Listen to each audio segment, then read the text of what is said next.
And welcome back to our channel. So today in this video we are going to discuss about how to map receipts to GL accounts for instant reconciliation in Brex. So without wasting much of our time, let's get straight into the video.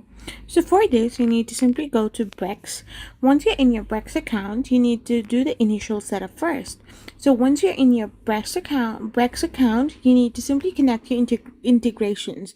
Like go to accounting, connect and choose your accounting software to link Brex to your GL. Now you can either upload a CSV file with your GL account list or enter it manually through like the custom accounting setup. Once you have done this, you can simply review the GL account. Like after uploading, you can simply go to manage automations to the accounting section and simply review your GL account. Now you can also do the automatic mapping, like create a new map and choose fields, then save the map. Or you can also opt for manual mapping, like find the transaction you want to map and then open the transaction detail, select the GL account, and you're all set. I hope you found this video helpful, so don't forget to hit that subscribe button and to give us a thumbs up.